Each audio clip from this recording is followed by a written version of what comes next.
कितने रन कितने विकेट से अफगानिस्तान को जीत चाहिए जो वो सेमीफाइनल में पहुंच जाए। मैं आपको बताता हूं अपने इस रिपोर्ट में कि भले ही उधर अगर ऑस्ट्रेलिया जीत भी गई, मान लीजिए टीम इंडिया को ऑस्ट्रेलिया ने हरा भी दिया और अपना आखिरी मुकाबला जीत लिया, तब भी अफगानिस्तान अपने आखिरी मुकाबले को जीतकर सीधा सेमीफाइनल में पहुंच सकती है, ऑस्ट्रेलिया को इस T20 वर्ल्ड कप से बाहर का रास्ता दिखा सकती है।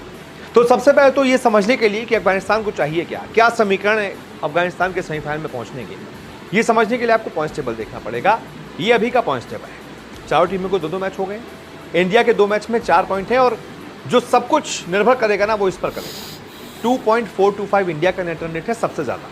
अभी इंडिया सेफ है, कोई दिक्कत नहीं है। ऑस्ट्रेलिया नंबर 2 पर है, 2 मैच में उसके 1 पॉइंट है, 2 मैच में 1 जीत है 1 हार है, 2 पॉइंट है और नेट रन रेट 0.223 है। ठीक है, इसके बाद आती है अफगानिस्तान, 2 मैच में 1 जीत 1 हार, नेट रन रेट -0.650। बहुत अंतर नहीं है ऑस्ट्रेलिया और अफगानिस्तान के नेट रन रेट में। मुश्किल से मुश्किल 20 या 30 रनों की जीत एक अफगानिस्तान को चाहिए, ये नेट रन रेट पार हो जाएगा। उसके बाद चौथे नंबर पर अफगानिस्तान है। ठीक है, अभी क्या समीकरण है कि भाई इस यही पॉइंट्स टेबल फाइनल होती है तो इंडिया ऑस्ट्रेलिया सेमीफाइनल में पहुंच जाएगी। लेकिन अभी इंडिया का एक मुकाबला ऑस्ट्रेलिया के खिलाफ बाकी है और अफगानिस्तान का एक मुकाबला बांग्लादेश के खिलाफ बाकी है। अब ऐसे में अगर सबसे पहला समीकरण जो सिंपल समीकरण है अफगानिस्तान के सेमीफाइनल में पहुंचने का, वो ये है। पहला समीकरण, अफगानिस्तान अपना आखिरी मैच बांग्लादेश से जीत जाए। कुछ नहीं करना है, उसको सिर्फ और सिर्फ अपना आखिरी मैच बांग्लादेश से जीतना है, पहला समीकरण। और इसी से जुड़ा हुआ समीकरण ये भी है कि जब अफगानिस्तान उधर जीते तो इधर ऑस्ट्रेलिया अपना आखिरी मैच इंडिया से हार जाए।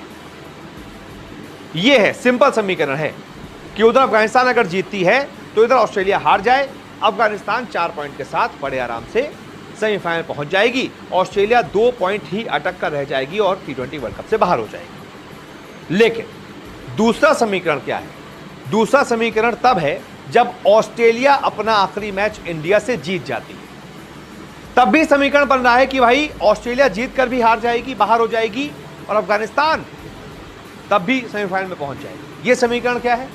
मान लीजिए ऑस्ट्रेलिया अपना आखिरी मैच जीत जाती है इंडिया से, तो भाई इंडिया की टीम है, जाहिर सी बात है इतनी तगड़ी टीम है तो कांटे का मुकाबला होगा।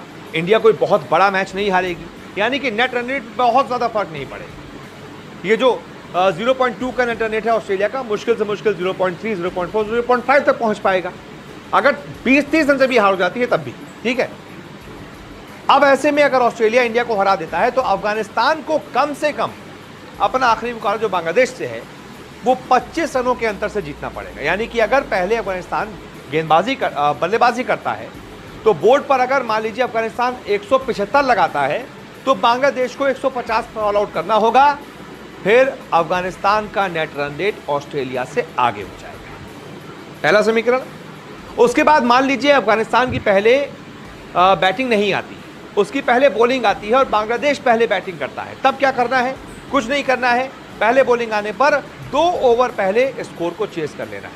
इसको और सेव कर दे तो 2.5 ओवर या 3 ओवर पहले, मान लीजिए बांग्लादेश अपनी बल्लेबाजी में बनाता है 150 रन, तो अफगानिस्तान उसको 18 या 17.5 ओवर तक भी अगर चेस कर लेगा, सीधा सेमीफाइनल। तब क्या होगा? अगर ये बैटिंग और बॉलिंग वाला, ये रन और ये विकेट वाला हो जाए तो क्या होगा? फिर हमने ये मानकर चले कि ऑस्ट्रेलिया अपना आखिरी मैच जीत जाएगा। इंडिया के भी 4 पॉइंट, ऑस्ट्रेलिया के भी 4 पॉइंट, लेकिन इंडिया का नेट रन रेट बहुत आगे है। इंडिया बहुत बड़ा मैच तो हारेगी नहीं, तो इंडिया का नेट रन रेट ज़्यादा से ज़्यादा 2.0 होगा या फिर 1.9 होगा, इतना ही होगा। तब भी इंडिया 4 पॉइंट के साथ सेमीफाइनल पक्का। फिर ऑस्ट्रेलिया 4 पॉइंट हो जाएंगे, नेट रन रेट थोड़ा सा बढ़ जाएगा क्योंकि जीतेगी तो जाहिर सी बात है या तो 1-2 ओवर रहते जीतेगी या तो कुछ 10-20 रन से जीतेगी। तो ऑस्ट्रेलिया का ज़्यादा से ज़्यादा नेट रन रेट 0.3, 0.4, चले मान लीजिए और ज़्यादा दे देते हैं 0.5 हो जाएगा। लेकिन जो समीकरण मैंने आपको बताया है उस हिसाब से ये जो 0.6 का है ना, अगर अफगानिस्तान कम से कम 2 ओवर पहले चेस कर लेती है स्कोर, यानी कम से कम 150 रन तो बनने चाहिए तब, और कम से कम 25 रनों से अंतर से जीत लेती है, तो ये जो नेट रन रेट है ये प्लस में 0.6 हो जाएगा। पूरा 1 का फर्क आएगा, प्लस 0.6 हो जाएगा। फिर अफगानिस्तान के भी 4 पॉइंट होंगे, अफगानिस्तान नंबर 2 पर, ऑस्ट्रेलिया नंबर 3 पर, T20 वर्ल्ड कप से टाटा बाय बाय। ये रहेगा